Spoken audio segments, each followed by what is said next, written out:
Well, the day that we've been waiting for and debating over for months is finally here. Who will be the 2025 American League Most Valuable Player? Will it be Aaron Judge picking up his third MVP in the last 4 years?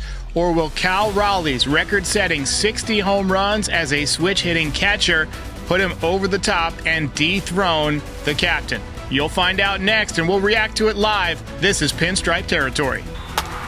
Just wanted to talk, that's all. All right. Welcome back, everybody. Welcome back. We are awaiting the announcement, the official announcement from MLB. We just got the Shohei Ohtani announcement. Frankie, big surprise there. Another MVP for Shohei. Yeah, I mean, it was a tough call. I was really wondering if Kyle Schwarber was actually going to pull it off here. But it's a good thing that the Yankees didn't get him, as Mike Francesa said back in the day. I know. That was a great move by the Yankees. Just like not signing Bryce Harper, another stellar move by Brian Cashman. Just stay away from Shohei. He's no good news. Actually, we can't put this one on Cashman. He actually really wanted Shohei. Just wanted to play out west. It is what it is. Usually I don't get super excited by the MVP or like other offseason awards because it's typically one and done. But when you're looking at 3 out of 4 potentially for Aaron Judge, and it really should be his fourth. He should be tied with Shohei because he got robbed in 2017. I mean, this is really historic. I mean, how many guys have 3 most valuable players? Not a whole lot. And you could make the argument that he should have 4, and even less guys have 4. So, Frankie, let's start off with the prediction. Does it go to Judge or does it go to Cal Raleigh? Where do you think? Gone back and forth on this over the last couple of weeks. But I think in the end, some of the betting markets have started to go in Judge's favor. I think it's going to be Judge. It's going to be close. I'm wondering. Ken Rosenthal jokingly suggested today on FT maybe it's a tie. That's only happened once. Keith Hernandez and Willie Stargell back in 1979. I don't think that'll happen. I do think it's going to be one of the closer MVP races we've had. But in the end, I think Judge, just the batting title plus his overall just great season, will be enough to put Raleigh. And it's a shame because we're not here to hate on either one of these guys. This was a great season for both of these guys. Either one of them are worthy MVP winners, but only one person can win. I think Judge is going to get it, and I would also pick Judge just based off of his stats are just a little bit better overall than Raleigh's, even though Raleigh has the edge in home runs. Let's take a look at the comparison here.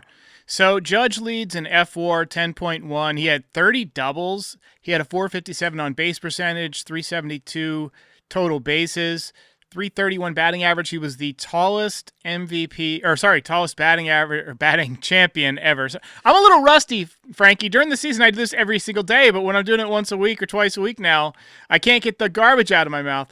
And 124 walks, including a record 36 intentional walks for Aaron Judge. There was 36 times that they just said they did the Garrett Cole thing. 4 fingers, go to first base. And 35 of those was by John Schneider. Yeah. All in the same series. Exactly. Cal Raleigh, 60 home runs. That was not only the record for a catcher, but it was a switch hitting record. 125 ribbies, 14 stolen bases. He edged out Judge in stolen bases. I would have thought that if Judge hadn't hurt his toe, a couple of years back, we would be looking at probably 20-plus stolen bases. It felt like he was much more aggressive before the toe injury. And Raleigh leads slightly in DWAR, which surprised me. But they are not going to officially announce it until about 10 minutes or 15 minutes from now. So everybody's saying that, hey, he won, whatever. Those are just spoilers. You're reading stuff on Google. It's not official yet. Nobody knows. This is like just conjecture at this point. So I'm not even going to put those guys on the screen. But, Frankie, it is kind of remarkable. We forget how good Judge is just because we see him every day. Just kind of the same way that we forgot how consistent Derek Jeter was as a hitter, all those years hitting 200 hits and hitting over 300. Judge just every year, consistent power, average is getting better, strikeouts are going down. I mean, he might be the best player I've ever seen other than maybe Barry Bonds, and maybe even including Barry Bonds. I'll still give the edge to Barry, and of course we now have to give an edge to the 4-time MVP in Shohei. But in terms of Yankees, he's the best I've seen, and I love Jeter. And A-Rod was, I have my problems with him, but he was great for with the Yankees there, especially in the postseason, 2 MVPs there. But Judge is the best I've ever seen. Just the consistency, the fact that 450 home run seasons, the great batting average. He's gotten better with every year. You wonder, like, when is this going to plateau? When is he eventually going to go off a cliff? I hope it's not anytime in the next few years, because we got to extend this championship window any way we can. But it's just the consistency of it. I guess 8 years of this, and you only wonder about some of those injuries that happened in 2018 and 19 and the year the COVID year in 2020 and the toe injury in 2023. If it wasn't for some real bad luck, how many more of these amazing seasons we could have gotten. It is truly remarkable watching this guy. It's been just an honor to be able to watch him every day. As a Yankee, he's the best player I've ever seen on this team, and hopefully he can end out his career with a title. But that Yankees got to figure that one out. But I mean, that's really all he's missing right now. We were talking before. It's weird that Jeter never won an MVP. He had 2 seasons really where I thought he could have won. 99, he was amazing. He hit like 349. I don't have his stats up. You can pull his stats up if you want. But 06, he lost to Justin Morneau, the Twins. I thought he was really good that year. I mean, I thought really 06 was his better shot because in 99, you also had Pedro Martinez, you had Pudge Rodriguez. I mean, you had some really, really good talent that year that was kind of spread around. And the Yankees were so good that it was almost like, well, you take Jeter out, they're still pretty good. So that was kind of the argument against it there. But I disagree. I thought he should have won the MVP both of those years. So it hurts to see a Yankee get robbed. And I'm very much going to be ticked if Cal Raleigh wins. But I will see that it's not obscene if he wins, right? I mean, 60 home runs for a catcher, switch hitter. They don't make the playoffs or at least they don't win the division without that kind of season from him. So I wouldn't be totally shocked. Info says the Mets have never had an MVP. How crazy was it that Juan Soto almost went 40-40 this year? How nuts was that? He's an incredible player, and it's amazing. People were talking about, this was a down year for him, and he still almost had a 40-40 year. If the Mets can put some more talent around him, it could be scary for years to come. Hopefully that is not the case, and hopefully we don't see any World Series heading to Queens. But look, there were a lot of reasons why the Mets did not succeed this year. He was not one of them. He was great. You mentioned the 60 home runs, and then I'll get to the Jeter stats here. So there have been 10 60 home run seasons. McGuire didn't get the MVP in 98, but that's because they gave it to Sosa, it's weird that I still find it weird that McGuire won the home run race, but Sosa got the MVP. The Cubs made the playoffs. Yeah. And the Cardinals didn't. You know what was funny is that McGuire in the World Series caught a baseball that year in foul territory. He was like sitting in foul territory. I think it was maybe like Scott Brocious or somebody. And somebody hit a ground ball and McGuire like grabbed it and held. Like, what are the odds that guy had that kind of year? It was just that kind of year for him. 99 McGuire also didn't get it because they went to Chipper Jones. McGuire and Sosa both hit 60 that year. Chipper Jones won it. 01 Sosa had 64, but Bonds won it because he had 73. And then 1927 Babe Ruth wasn't eligible, which we talked about before, how weird that was. Yeah.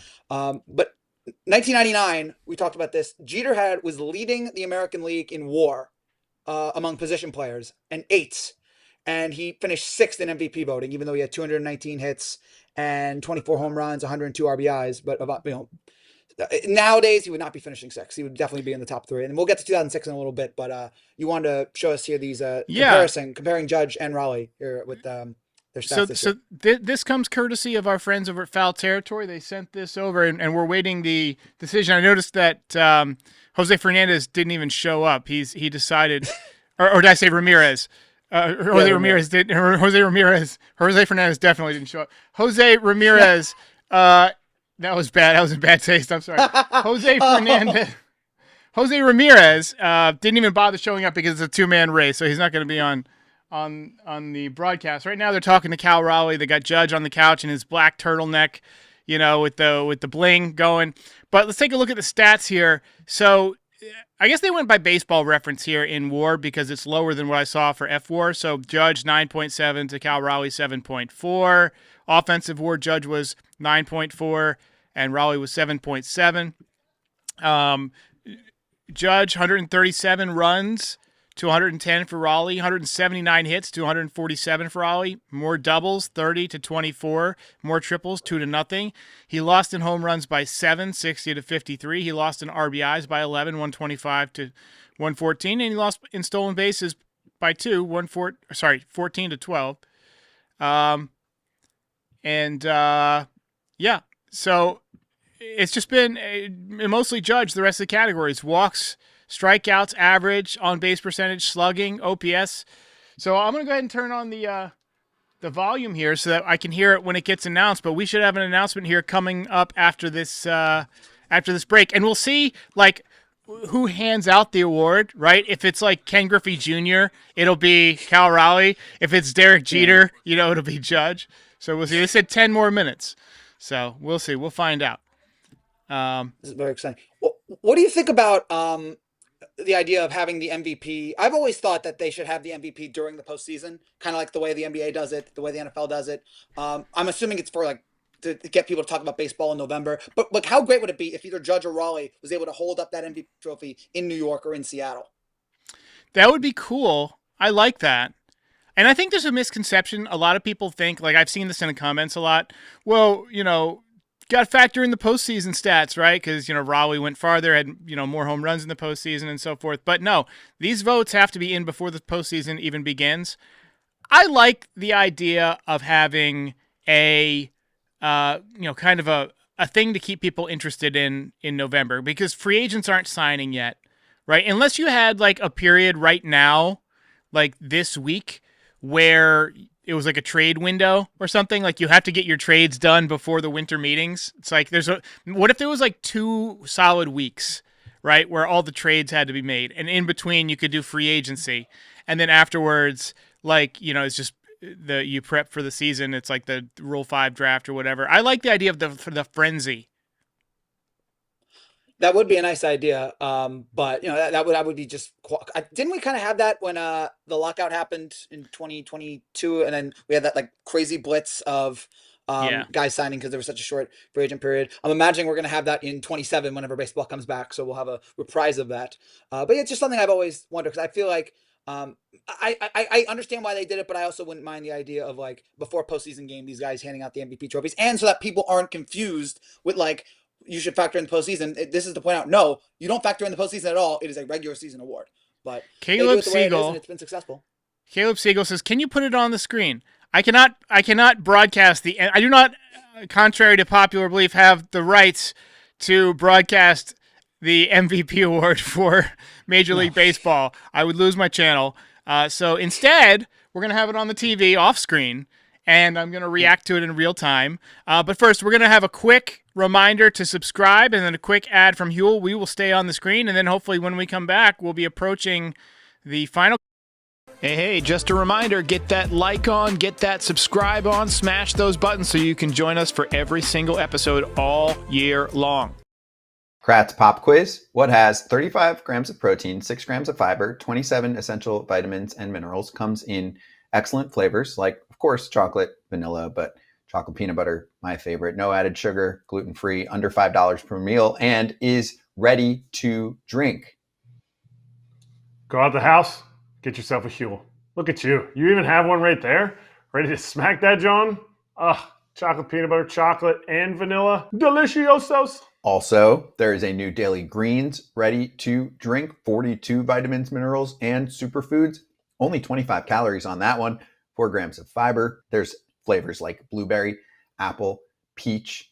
Huel makes healthy eating simple. They also just launched into Target stores nationwide. Try both products today with 15% off your purchase for new customers with the code FOUL at huel.com/FOUL. Use that code FOUL and fill out the post-checkout survey to help support FT. It's just a reaction. All right, so post your reactions and post your predictions in the chat. David Partzerbra, I can't even pronounce that, says the fact that MLB isn't streaming this on YouTube.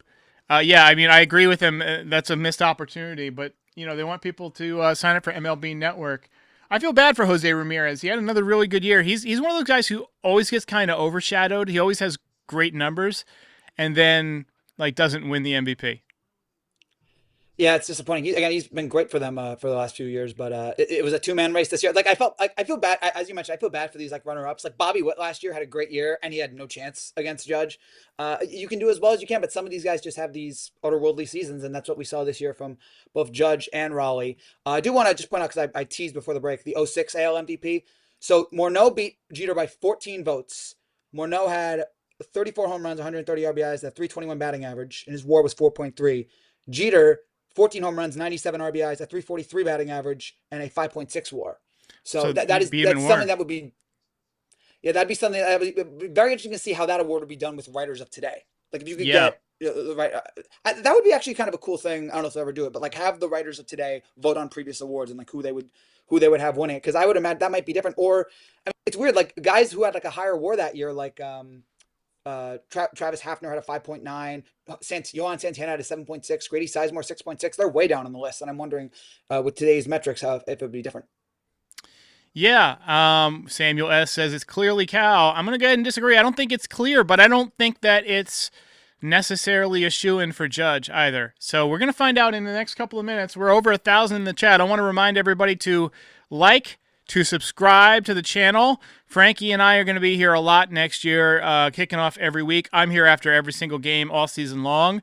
There's a non-zero chance I might be doing some traveling next year during the season, and should I miss a game here or there, we are in the process of teaching Frankie Baseball how to host this show, which is why he's been on so much this winter, because I want to teach the man, you really should avoid saying incredibly dumb things, but I am not leading by example, as it turns out. By Exactly. saying Jose Fernandez was not going to make the MVP vote. It's a pot calling the kettle black moment there. Exactly. But I will say this for you, Frankie. I will say this: you've got me beat in hair already. Like mine is all. It's 6 years of this, and my hair is all falling out. You've at least got a full head of hair. Plenty left to lose here over the next, rest of your Yankee watching life. So we are now approaching the final countdown here. It looks like it's 7:47. I think they were going to announce it was 7:50. Is that when they said they were going to announce? Sounds about right. So, I think they announced Shohei at 7:53, so like that would be, or 7:23, so that'd be like maybe 5 more minutes. All right, so let's give it 5 more minutes. Let's talk hot stove. Have you been keeping up with the Paul Skeens wants to be a Yankee rumors, and then the GM saying, well, he won't be here and so forth? I'm actually going to have Ryan Garcia on the show tomorrow night. We're going to construct trades for Paul Skeens and just see, how that would shake out. And also, have you heard that the Padres are considering a sale of the team, which you have to make that wonder if that's like a Giancarlo Stanton situation with Fernando Tatis, or somebody wants to take that big contract off the books. I think the Yankees would probably be willing to do it. Let me get your thoughts on those two things right now. Well, first off on Skeens, I haven't let myself dream too much because I just feel like this is the kind of situation that that would just, it has all the potential to just rip my heart out in a few years. Yeah, I would love to have Skeens on the Yankees, no doubt about it. If anything, I get to see Livy Dunn every 5 days, but in this case, we're 3-4 years away. I'm not ready to, and they're not going to trade him this year or next year. So I'm definitely being patient. I don't believe for a second that he wants to stay on Pittsburgh. I know all the things. I want to win a World Series with Pittsburgh and all that, but the way this team's constructed, he knows this team isn't going to win anytime soon, and they're not going to give him the most money. So I can't imagine he's going to stay there. So yeah, I'm sure he's looking elsewhere, but I'm very skeptical on that report. I want to believe it, but I'm going to wait a little bit while longer. And then the Padres sale, I haven't thought about having Tatis on the Yankees. That would be a nice addition there. Again, we're going to need a new. Well, not now, we have Judge, but there's some guys who are getting older, and we're gonna need another new face for the Yankees, and Tatis can certainly be that. But wouldn't that be interesting? Because didn't Yankee fans like boo Tatis a couple years ago about the whole like steroids thing? And well, wouldn't it be weird the Yankees fans boo everybody. That's not necessarily a big deal. He also he basically ended Rizzo's career at that collision at first base. I mean, this guy who's if he's healthy, he's good for between 250 and 280. With 25 home runs and 25 to 30 steals, and the metrics love him, and a right-handed bat. It'd be interesting to see if that shook out. So we're waiting here on the announcement, and it looks like they're gonna probably take one more commercial break and then they'll tell us. But I like the idea of Fernando Tatis. I was talking about this with Terrence. In fact, I'll give you just basically. I'll pull up Terrence's chat so I can read this. He said, "I said, are you interested in Tatis?" He said, "Gold Glove in right, or move him back to short, or put him in left." I said, "Just play him in left field," which of course that would mean the end of the Martian. You'd either have to go with the Martian or Jones as a fourth outfielder, and trade the other one. So I basically said Belly in center, Martian / Jones as the fourth outfielder, and Tatis in left field, Judge in right. I mean, that's pretty. Or if you could get them to like take down some of the contract, maybe Stanton wants to go to. I doubt it, but I would say maybe he wants to go back to the Padres, and he already basically he does hit well there, but he's already turned down trades to California once. But you could get the Padres to pay down some of his contract and just cut him, put Judge at DH, put Tatis in right, put Belly in center, and then go with one of the kids in left, and the other kid is the fourth outfielder. That sounds fantastic. I love that. Let's get that going right now. But that seems like too many things have to happen for all that to fall into place. Yeah, you must be heartbroken about the idea of. We've talked about this about losing your boy Dominguez. I mean, if we have to do it, we have to do it. But yeah, it is a. I believe in him. I think I would still root for him even if he went to another team because I believe in the kid and I like the guy. I mean, there are players like that who, Ricky Leday was a guy I was a big believer in. He never really panned out as a superstar, but he won a couple of World Series with the Yanks, and he had key hits in both 98 and 99 in the World Series. Big-time prospect. Like, they say, Darryl Strawberry, Don Mattingly. He wasn't that, but he was a good player and a clutch player. And, Alfonso Soriano was a guy I was a big believer in since he hit a couple of home runs in the Futures game. You watch him come up with the Yankees. He does really well. They trade him as part of the A-Rod deal. And then I followed his career, like rooting for him. I wanted him to get 40-40 when he was with the Nationals and stuff like that. So there are guys that once they move along, I still root for them. Yeah, it's crazy. I think Soriano is one of the 40-40 guys. Like, it's like a couple Hall of Famers in there, and then Soriano. It's also funny. I was thinking, it's funny to imagine, like, the 1998 version of Pinstripe Territory, and you're doing, like, Ricky Leday watch. Like, just imagining, that'd be great. Yeah, Ricky Leday merchandise. Ricky Radar. Ricky Radar. I love it. So I came up, I've got a couple of designs for some Cam Schlittler merch that I haven't put up yet, but I'm going to put it up when we do the, when we start to get more stuff for the winter meetings and all that, and the traffic picks backs up. But I've got the Schlitt list, and I've got all the players that he struck out in the Red Sox game. So that's a cool design. And then Schlitt Happens, which is basically like, it's kind of like the Forrest Gump thing where the guy wipes his face on the thing and Schlitt Happens. Anyway, we're still waiting. Yes, we can. Yes, we can. Oh, God, how have I not thought of that? Frankie Baseball with the... This is why he's my understudy, folks. Frankie Baseball.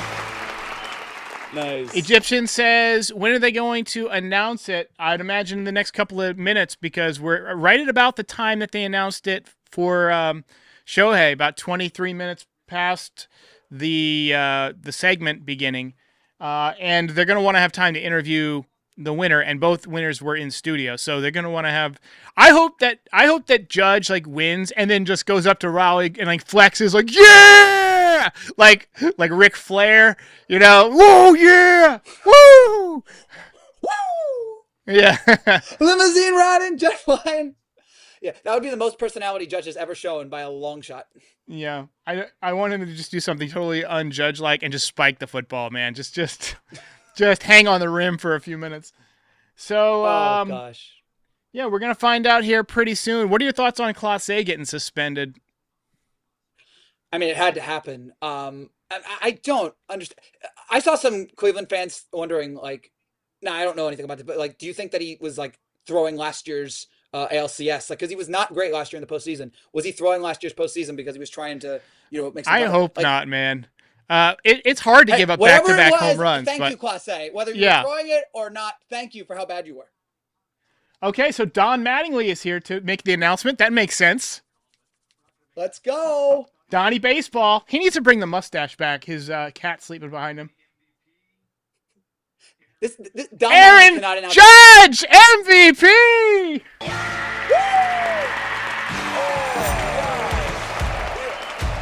Here comes the judge, third MVP, 2025 MVP. And sorry, Cal Raleigh, maybe some other time, but Aaron Judge is your MVP. And I'm loving it. The chat is loving it. We are celebrating with a new Aaron Judge reel in the upper right. I've been redoing our reels. Frankie's been helping with this. What are you thinking about this, Frankie? Is it too much? Is it too bright, too vibrant? It's not enough. Anything to do to celebrate this man who now joins, and we should point out, he joins Barry Bonds, Ohtani, Berra, Roy Campanella, DiMaggio, Jimmy Fox, Mantle, Stan Musial, Pujols, A-Rod, Mike Schmidt, and Mike Trout as three-time winners of the MVP. Congratulations to Aaron Judge. Well-deserved. And congratulations to Cal Raleigh on an incredible, incredible season. He gave him quite a fight. Do we have the voting yet? Yeah, it said that Aaron Judge got 17 first place votes, but they took the thing down. So I'm going to try and pull it up on Twitter real quick and see if we can share a post. I'm sure it's up. Oh, I got it. All right. Oh, so Judge had 17 first place votes. Raleigh had 13, and then Judge had 13 second place votes. Raleigh had 17. Judge wins 355 to 335, so 20 points. Hey, it's pretty close, but as it says on the Yankees account here, case closed. Captain wins. Let's hear it for the captain in the chat. Over 1,400 watching and celebrating with us. And you know what? Only thing left for Judge, in my opinion, is a ring. He hit in the postseason this year. I have no qualms with how he played in the postseason whatsoever. But only thing left for Judge now is to take home the ring, to march the trophy down the Canyon of Heroes. Frankie, final thoughts here before we wrap this up. It is a pleasure as a Yankee fan to get to watch Aaron Judge every game. He's truly, truly remarkable. He's historic. He's a future Hall of Famer. Great watching him this season. And yes, as you mentioned, all that's left is the ring. Is he going to get it? Cashman, Hal, you got work to do. Get this man a ring. We cannot have this man go down as the greatest Yankee. It would be ironic, Don Mattingly giving the word out to Aaron Judge. Don Mattingly, I think we all consider to be the greatest Yankee to never win a ring. Yeah. That better not be the case here. You better help get this man a ring. And Judge got to show up in the postseason too. But Cash, Hal, you got things to do. Fix it. Let's get this man a well-deserved ring. Let's get this man the 28th title for the New York Yankees. Well, once again, I will be back tomorrow night at 7 p.m. I'll be joined by Ryan Garcia from Fireside Yankees, and we're going to talk about Paul Skeens. We're going to talk about Fernando Tatis, and we're going to figure out, if either one of those deals could be made. I just messed up my screen here. I got to fix that. That's the problem with doing these live shows. I got to be the producer and the host. It's tough sometimes. But yeah, we're going to be on live at 7. So send your phone calls, your voicemail, 718-899-1068, and we'll play them tomorrow. But tune in for that. Once again, congratulations to Aaron Judge. Thanks to Frankie Baseball for joining me tonight, and we'll see you next. If you enjoyed this content, please hit that like button and subscribe. Check out NYYDesigns.shop for some great merch. Support our sponsors. It helps keep the show going. And you can find us on all major audio platforms, so be sure to subscribe there too. But most importantly, come back again soon. We'll see you next time.